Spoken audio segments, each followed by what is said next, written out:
BNP নেতা সালাউদ্দিন আহমেদ বলেছেন যে ইন্ডিয়ার মাল ইন্ডিয়ায় রপ্তানি হয়ে গেছে। একসময় নাকি বাংলাদেশে আওয়ামী লীগ নামে একটা রাজনৈতিক দল ছিল, পরবর্তীতে সেটা মাফিয়া দলে রূপান্তরিত হয়েছে। এই যে মাফিয়া শব্দটা, এই শব্দটা আওয়ামী লীগের সঙ্গে ট্যাগ করে দেওয়া হয়েছে কিছু দুর্নীতিবাজ আওয়ামী লীগারদের কর্মকাণ্ডের কারণে। বিএনপি নেতা সালাউদ্দিন কি বলেছেন চলেন শুনে আসি।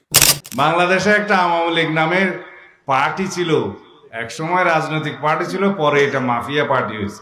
ইন্ডিয়ার মাল তো ইন্ডিয়াতে রপ্তানি হয়ে গেছে।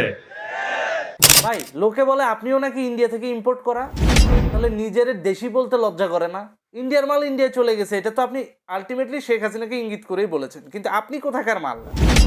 আপনিও তো ইন্ডিয়া থেকে ইম্পোর্ট হওয়া, তাও 5ই আগস্টের পরে।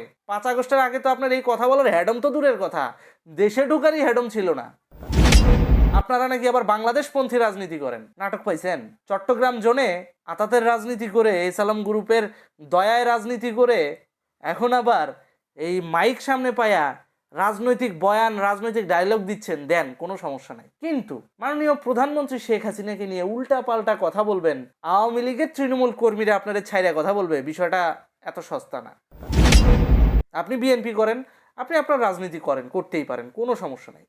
কিন্তু আপনি যখন আওয়ামী লীগ নিয়ে কথা বলবেন, সেটাও আপনি গঠনমূলক কথা বলেন, কোনো সমস্যা নাই। কিন্তু যখন আপনি চরিত্র হননমূলক কথা বলবেন না, তখন কাউন্টার দেওয়ার জন্য আমরা কিন্তু বসে আছি। আমরা কিন্তু ওই আলে খাই ডালে ঘুরে হাওয়াই কথাবার্তা এগুলো বলি না। তারেক জিয়া কি বলেছে গতকালকে, চলেন ফুটেজ দেখে আসি। কেউ যায় দিল্লি, কেউ যায় পিন্ডি, কিন্তু বিএনপি রয়ে গিয়েছে এই দেশে, এই দেশের মানুষের পাশে। কেউ যায় দিল্লি, কেউ যায় পিন্ডি, উনি যে লন্ডনে যায় এইটার ব্যাপারে কারো কোনো মাথা ব্যথা নাই।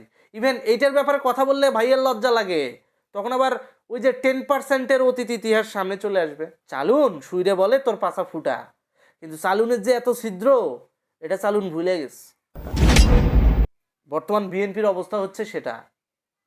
এত উন্নয়ন কইরা আওয়ামী লীগ কোনো নাম পাইলো না, সম্মান পাইলো না, উল্টো ধিক্কার পাইলো। এই জাতির কাছে বিএনপি আসছে নতুন ত্রাতা হিসেবে। এত কিছু করার পরেও শেখ হাসিনা মান পাইলো না, সম্মান পাইলো না, এই জাতির কাছে নতুন ত্রাতা হিসেবে আবির্ভাব হয়েছে তারেক জিয়া। তার কাছে নাকি ফ্লাইওভারগুলো কোনো কাজেরই না। ফ্লাইওভার দিয়ে ঢাকা শহরে 3 কোটি মানুষ থাকে। এই 3 কোটি মানুষের মধ্যে খুব সম্ভব 17 থেকে 20% মানুষ শুধুমাত্র ফ্লাইওভার ইউজ করবে ঢাকা শহরে, আর বাকি সব মানুষ কিন্তু ফ্লাইওভারের বাইরে থাকছে। সো কি পরিমাণ অর্থ ব্যয় করা হয়েছে, আপনি যেরকম পাবলিক রিসোর্স কি পরিমাণ স্পেন্ড করা হয়েছে, ম্যাক্সিমাম 20% মানুষ এই ফ্লাইওভারের সুবিধা পাচ্ছে। অফিস টাইমে একদিন তারেক জিয়ারে ফ্লাইওভারের নিচ দিয়ে যাতায়াত করানোর দরকার। ফ্লাইওভারগুলো বন্ধ করে দিয়া একদিন ঢাকা শহর চালায় দেখেন কেমন লাগে, তাহলে বুঝবেন ফ্লাইওভারগুলো কেন করে গেছিল, কেন এক্সপ্রেসওয়ে করা হয়েছিল, কেন পদ্মা সেতু করা হয়েছিল। বন্ধ করে দেন না 7 দিনের জন্য। পাবলিকের ধিক্কার দেখেন, পাবলিকের দুরবস্থা দেখেন কিভাবে তৈরি হয়। পদ্মা সেতু এমনি এমনি করা হয় নাই, ফ্লাইওভার, ওভারপাস এমনি এমনি করা হয় নাই, মানুষের কল্যাণের জন্যই করা হয়েছে।